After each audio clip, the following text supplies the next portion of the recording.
30 বছরের কাজা নামাজের গুনাহ মাফের দোয়া। আপনি যদি এই দোয়াটা পড়তে পারেন তাহলে আল্লাহ তাআলা আপনার যে 30 বছরের যে কাজা নামাজগুলো আছে সেই নামাজের যে গুনাহগুলো আছে আল্লাহ তাআলা সেই গুনাহগুলো মাফ করে দিবেন। আপনি যে 30 বছর যে নামাজগুলো কাজা করেছেন, আপনার যে গুনাহগুলো হয়েছে সেই গুনাহগুলো আল্লাহ তাআলা মাফ করে দিবেন। আমাদের মধ্যে অনেকেই আছেন যারা বালেগ হওয়ার পরে যখন থেকে বুঝেন নামাজ আপনার উপর যখন থেকে ফরজ হয়েছে, আপনি কতবার যে নামাজ কাজা করেছেন আপনার মনেই নাই।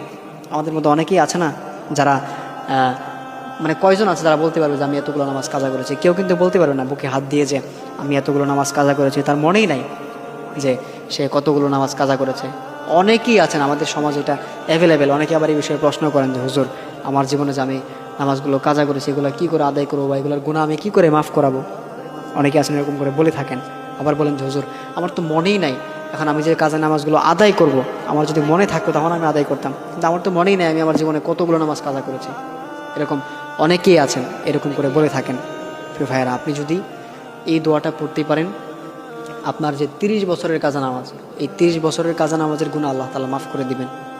এই জন্য আমরা অবশ্যই জীবনে একবার হলো আমরা এই দোয়াটা পড়বো, তাহলে কিন্তু আল্লাহ তাআলা আমাদের 30 বছরের কাজা নামাজের গুনাহ মাফ করে দিবেন। সেই দোয়াটা হচ্ছে রব্বানা তাকাব্বাল মিন্না ইন্নাকা আনতাস সামিউল আলিম। রব্বানা তাকাব্বাল মিন্না ইন্নাকা আনতাস সামিউল আলিম। আমরা অবশ্যই এই দোয়াটা পড়বো। এই দোয়াটা যদি আমরা পড়তে পারি তাহলে আমাদের 30 বছরের কাজা নামাজের গুনাহ আল্লাহ তাআলা মাফ করে দিবেন। মনে রাখবেন, কিয়ামতের দিন সর্বপ্রথম কিন্তু নামাজের হিসাব হবে। আল্লাহ তাআলা কিন্তু কিয়ামতের দিন সর্বপ্রথম নামাজের হিসাব নেবেন। আউয়ালু মা ইউহাসাবু বিহিল আবদু ইয়াউমাল কিয়ামাতিস সালাহ। কিয়ামতের দিন সর্বপ্রথম নামাজের হিসাব হবে। আর আপনি যদি নামাজের হিসাব না দিতে পারেন, সেদিন কিন্তু আপনার জাহান্নাম ছাড়া আর কোনো উপায় থাকবে না। সর্বপ্রথম হচ্ছে নামাজের হিসাব, আর আপনি যদি প্রথম হিসাবটাই ঠিক করে না দিতে পারেন, তখন কিন্তু আপনার জাহান্নাম ছাড়া আর কোনো উপায় থাকবে না। এই জাহান্নামের আগুন কত ভয়াবহ! এই জন্য অবশ্যই আমরা এই দুনিয়ার সামান্য আগুন আমরা সহ্য করতে পারি না।